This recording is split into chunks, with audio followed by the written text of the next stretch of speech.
नमस्कार, मी प्रियंका सरवार. न्यू इरा पब्लिशिंग हाऊसच्या यूट्यूब चॅनलमध्ये मी आपलं स्वागत करत आहे. नमस्कार, मी प्रियांका सावळ. निविरा पब्लिकेशनच्या या यूट्यूब चॅनलमध्ये मी आपलं स्वागत करते. आज आम्ही दोघीही तुमच्यासमोर एक नवीन पुस्तक घेऊन आलो आहोत, जे सध्या फार चर्चेमध्ये आहे. ते म्हणजे पॉवर गेम. राजा गायकवाड सरांचं हे पुस्तक आहे. पॉवर गेम हे जे पुस्तक आहे त्या पुस्तकामध्ये पूर्ण स्वातंत्र्योत्तरच्या काळानंतर, स्वातंत्र्य झाल्यानंतर जे काही आपले पंतप्रधान झाले त्या 14 पंतप्रधानांच्या पडद्यामागे घडलेल्या घटनांची आपल्याला यामध्ये माहिती मिळणार आहे. तर आज मी आणि प्रियांका या पुस्तकामध्ये नक्की काय आहे हे तुम्हाला आम्ही आज सांगणार आहोत. प्रियंका, तू पण हे पुस्तक वाचलंय, कसं वाटलं? हे पुस्तक मी तुला सांगण्याआधी हे राजा गायकवाड हे जे कोण आहेत, हे जे लेखक आहेत, खरं तर त्याबद्दल आपण चर्चा केली पाहिजे की हो. मूळ लेखक जे आहेत राजा गायकवाड सर, तुम्हाला कदाचित थोडं नाव ओळखीचंही वाटू शकतंय. तर राजा गायकवाड हे जे आहेत त्यांनी याआधी गडीवरून हे त्यांचं पुस्तक त्यांनी लिहिलेलं आहे. तर हा एक विनोदी कथा संग्रह होता आणि या कथा संग्रहाला कुठला तो पुरस्कार मिळाला असं तुम्हाला सांगितलं होतं की राज्य शासनाचा विनोदी पुरस्कार त्याला हो, मिळाला. म्हणजे जे सरांचं गडीवरून पुस्तक आहे, पहिलं पुस्तक त्याला पुरस्कार मिळाला होता. असं. आणि त्यानंतर जो टॅबू विषय समजला जातो तो म्हणजे ओ साकी साकी हे पुस्तक सुद्धा त्यांचं खूप प्रसिद्ध झालं. हो, तुला म्हणजे सरांची ती एक खासियत आहे, सर फेसबुक वरती फार प्रसिद्ध आहेत, सगळ्यांना माहिती होती, विनोदी पोस्ट करतात सर. आणि सरांचा मूळ जो आवाज आहेत आणि स्वभाव पण म्हणता येईल किंवा सरांचं जे कार्य आहे ते सर म्हणजे डेप्युटी कमिशनर आहेत जीएसटी डिपार्टमेंट मध्ये. म्हणजे सर एक सरकारी अधिकारी असूनही सर वेगवेगळ्या विषयावरती लिहितात, एक्सप्रेस होतात त्यांच्या फेसबुक चॅनलवर. हो, आणि सगळ्यात मेन म्हणजे सरांची खूप चांगली गोष्ट ही आहे की सर प्रत्येक तरुण पिढीशी पण तेवढेच कनेक्टेड असतात आणि सर वेगवेगळे विषय आणतायत. आता गडीवरूनचा विषय विनोदी होता, ओ साकी साकीचा तर पूर्ण लिक्विड म्हणजे वेगवेगळ्या आपण जे ड्रिंक्स करतोय त्याच्याबद्दलच्या वेगवेगळ्या पद्धतीची माहिती होती. तिसरा विषय म्हणजे पॉवर गेम हे पुस्तक. तर तेच म्हणजे फार इंटरेस्टिंग आहे हे पुस्तक, फारच कधी कोणी लिहिलं पण नसेल आणि पहिलाच विषय असा आला. हो, म्हणजे मी तुला सांगते प्रियंका की 1900 पहिली निवडणुका जेव्हा आपलं भारत देश स्वातंत्र्य झाला ब्रिटिशांच्या 1947 साली झाला. पण ही प्रोसेस येईपर्यंत, कारण की सगळं चॅलेंजिंग होतं ना की लगेच नाही निवडणुका झाला. पहिल्या निवडणुका होता ऑलमोस्ट 4 ते 5 वर्षाचा कालावधी गेला. म्हणजे पहिली निवडणुका ही 1952 साली झाली. जेव्हा तुला पण माहिती असेलच आता, पण पहिले पंतप्रधान पंडित जवाहरलाल नेहरू होते. तर ते झाले ज्यावेळेस 1952 साली, तर त्यामागे इतका कालावधी होता, खूप सारं राजकारण होतं, सगळ्यांचा गोंधळ उडत होता की भारताचे नवीन लोकशाही आहे तर पहिलाच पंतप्रधान कोणाला निवडावं. आणि सगळे त्यावेळेसचे जे नेते होते सगळे हुशार मंडळी होती ना, म्हणजे त्यांच्या पुढे एक आव्हान होतं की नक्की कोणाला पुढे आणायचं. त्यांनी पूर्ण तो स्वातंत्र्याचा काळ पूर्ण अनुभवला होता, बघितला होता. कुठल्या व्यक्तीला आपण निवडावं हा पण पूर्ण चॅलेंज त्यांच्या समोर. तेच. आणि निवडून आले ती गोष्ट वेगळी असते. म्हणजे आता पंडित जवाहरलाल नेहरूंपासून आतापर्यंत आहेत नरेंद्र मोदी, त्यांच्यापर्यंत एक आपण असं म्हणूया की पंतप्रधान होतोय, लोकशाहीच्या मार्गाने निवडून दिला जातोय वगैरे सगळं आहे. आपण पण बघतोय टीव्ही चॅनल मधून किंवा आजूबाजूच्या आपल्या याच्यावरनं की पंतप्रधान निवडून येतात, कसे दाखवलं जातं. बरोबर.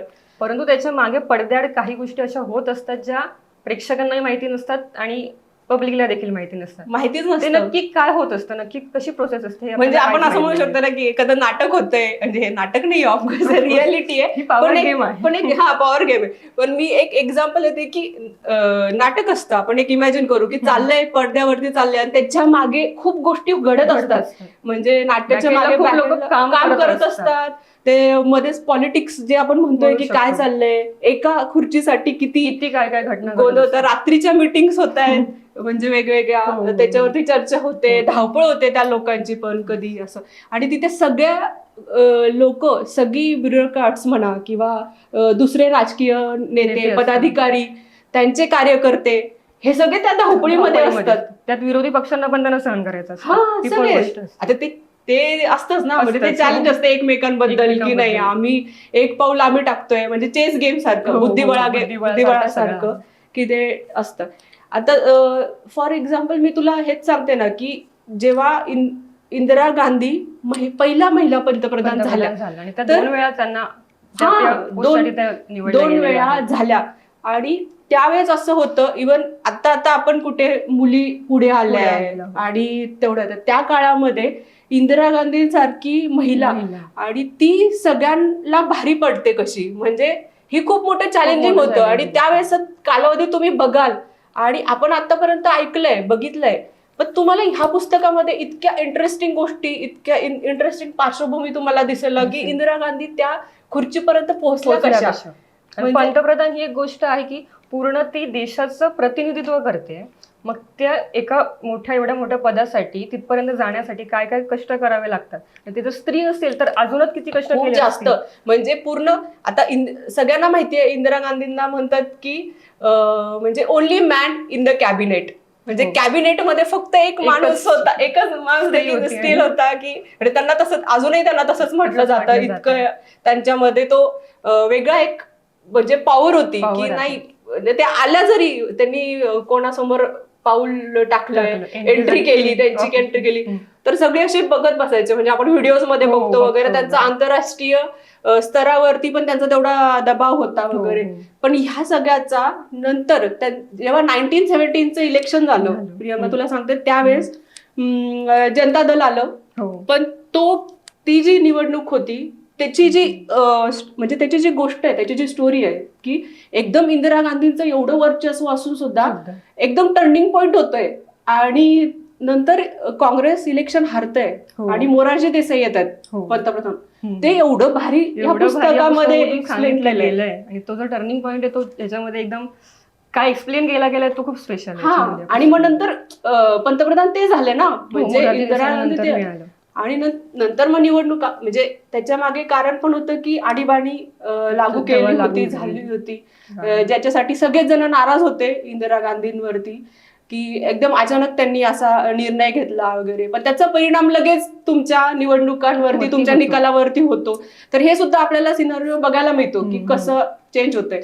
म्हणजे हे जे मल्टिपल आहे की चेंजेस होतात, या पक्षावरनं जाते दुसऱ्या पक्षावरती वगैरे. तर आपण म्हणू शकतो की आपली लोकशाही तितकी आहे, म्हणजे बळकट आहे, स्ट्रॉंग आहे. अजूनही आपल्या देशात असं होत नाही इतर देशांपेक्षा की आपण लोकशाहीवरती विश्वास अजून ठेवू शकत नाही, असं नक्कीच नाहीये. तर तू आता म्हणालीस की प्रत्यक्ष ज्या निवडणुका होत गेल्या त्याच्यामध्ये तो निकाल लागत गेला, तर या पुस्तकामध्ये आपल्याला पूर्ण 1947 पासून 2024-23 पर्यंत जे काही आपले झालेले आहेत निवडणुका त्यांच्या सगळ्यांचा पूर्ण डिटेलमध्ये रिझल्ट सुद्धा दिलेला आहे की कुठल्या पक्षाला किती मिळाले. आणि तो जो आपल्याला रेशो वगैरे पाहायला मिळतो तो पण आपल्याला एवढा त्यांनी एक्सप्लेन छान करून दाखवलेला आहे की आपल्याला पाहायला मिळतं की काँग्रेसचं कुठे वर्चस्व होतं आणि त्यानंतर ते कसं घटत गेलं, पुन्हा ते वर कसे आले, हे सगळं आपल्याला रिझल्ट वरून पण पाहायला मिळतं. हे पण त्यांनी खूप छान एक्सप्लेन केलं राजा सरांनी, असं मला वाटतं. तू बघ ना प्रियंका, 1991 मध्ये सुद्धा जेव्हा काँग्रेसची सरकार आली तेव्हा PV नरसिंहराव आले पंतप्रधान म्हणून, कारण की राजीव गांधी यांचं नुकतंच निधन झालं होतं. आणि तेव्हा अर्थमंत्री होते मनमोहन सिंग. म्हणजे पुन्हा काँग्रेसची सरकार आली आणि तेव्हा ग्लोबलायझेशन झालं होतं, पूर्ण जागतिक आर्थिक मंदी तेव्हा सुरू होती वगैरे. तर म्हणजे हा सुद्धा खूप इंटरेस्टिंग पिरियड होता. आणि सगळ्यांनाच माहिती आहे की सगळेजण जेव्हा म्हणत होते, तुला पण आयडिया असेल ना, म्हणजे 2014चा जो काय नरेंद्र मोदी जेव्हा आले, येतील की नाही, मोदी वेव्ह जी आलेली होती तेच. तर मग मोदी वेव्ह का म्हटलं गेलं आणि त्यामागे अचानकपणे काँग्रेसचं सरकार कसं पडतंय. नरेंद्र मोदी आज 10 वर्ष आपल्या भारताचे पंतप्रधान आहेत, तर त्यांच्या पदावरती आहेत. तर मग त्यांचा कालावधी कसा झाला, म्हणजे आधी ते फक्त गुजरातचे मुख्यमंत्री होते, पण म्हणजे इव्हन बघ ना बीजेपी मध्ये अनेक चांगले मोठे पदाधिकारी पण होते. म्हणजे पण हा, नरेंद्र मोदींनाच का निवडलं गेलं, तर याचं सुद्धा म्हणजे फार सरांनी चांगलं सांगितलं, या स्पष्टीकरण दिलं आहे. तर म्हणजे ओव्हरऑल हे पुस्तक फार छान आहे वाचायला, की मजा आहे. आणि त्यांनी म्हणजे फोटो पण सरांनी मस्त टाकले त्याच्यावर. आणि या पुस्तकाचं तू बघितलं असशील, सगळ्यात छान गोष्ट अशी आहे की प्रत्येक सालाच्या ज्या निवडणुका आहेत त्याच्या आपल्याला एक टेबल दिलेला आहे पुस्तकामध्ये, तुम्ही बघू शकता. याच्यामध्ये मिळतो. म्हणजे प्रत्येक टेबलमध्ये कोणत्या पार्टीला किती निकाल कसा निकाल लागला, कसा किती लागला. मत मिळाले वगैरे, हे सगळ्या सगळं आपल्याला गोष्टी याच्यामध्ये पाहायला त्याच्यामध्ये मिळतं. सांगितल्या आहे. आणि म्हणजे हे पुस्तक आपल्याला असं म्हणता येईल प्रियंका की एक अनटोल्ड स्टोरी आहे, स्टोरीच आहे ती. की जे आपल्याला माहितीच नाहीये की आपण कोणाला मत देतोय. आणि म्हणजे हे माहिती असतं कोणाला मत देतोय, पण त्या मागे किती हालचाली होत असतात, हो. किती घडामोडी घडतात घडत आणि फार असतात. इंटरेस्टिंग घडतात. 126 आपल्याला पानांचं बघायला. फक्त पुस्तक असलं तरी याच्यामध्ये पूर्ण 1947 पासून आतापर्यंत एकदम सिंपल सगळ्यांना भाषेमध्ये त्यांनी दिलेलं सांगितलेलं आहे, आहे. सोप्या भाषेमध्ये एकदम सोप्या सगळ्यांनाच. भाषेमध्ये, आणि हे सगळ्यांना सगळेजण वाचू शकताय तुम्ही, तुमच्या लहान मुलांना पण सांगू वाचू शकताय. म्हणजे साहजिकच आहे. हा, म्हणजे शाळेतले त्यांना मुलं माहिती असणं भागच आहे, कारण शाळेतल्या हो. मुलांना देखील. पण पंतप्रधान ही लहान पोस्ट नाहीये, हा. पूर्ण भारताचं नेतृत्व करणारं हे पोस्ट पद आहे.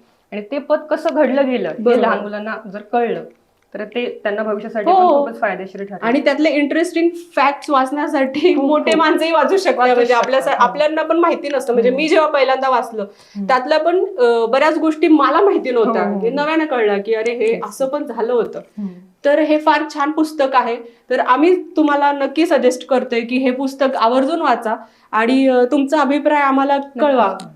आणि शेवटचं आम्हाला तुम्हाला आव्हान. रिक्वेस्ट आहे, विनंती आहे, किंवा एक सांगणं आहे की आता आपल्या निवडणुकीच्या यांना सुरुवात झाली आहे लोकशाहीच्या. तर सगळ्यांनी आपली वोटर ID कार्ड आणि आपला नंबर आहे की नाही सगळं ते चेक करा. चेक करा. कुठे आहे ते Voting चेक करा. आणि ही एक आपली जबाबदारी आहे, भारतीय नागरिक म्हणून असल्याची आपली जबाबदारी आहे. तर आपण ते मतदान हे नक्की केलं पाहिजे. नंतर पुढची जी 5 वर्ष आहे त्याच्यामध्ये आपण किरकिर नाही केली पाहिजे की हे असं चुकला गेला वगैरे असं नको. तेच म्हणजे खूप विचार करून निर्णय घ्या. तुम्हाला ज्यांना कोणाला मत द्यायचं आहे तुमचा वैयक्तिक प्रश्न आहे, पण मत द्या, मतदान करा, एवढंच आमचं सांगणं आहे. आणि हे पुस्तक तुम्ही आवर्जून वाचा. आणि हे पुस्तक जर तुम्हाला मागवायचं असेल, ऑर्डर करायचं असेल तर न्यू इरा पब्लिकेशन हाऊसने हे पुस्तक प्रकाशित केलेलं आहे. आणि याचे वेबसाईटवर सुद्धा तुम्हाला पुस्तक तुम्ही घेऊ शकता आमच्या ऑफिशियल वेबसाईटवरून. हो. आणि याचा नंबर सुद्धा तुम्हाला डिस्क्रिप्शन मध्ये मिळेल. तर या पुस्तकासाठी असं वाटतं की राजा सरांना आपण खूप साऱ्या शुभेच्छा दिल्या पाहिजे. हो, नक्कीच आहे. आणि तुम्ही आम्हाला तुमचा अभिप्राय कळवा. थँक्यू. धन्यवाद.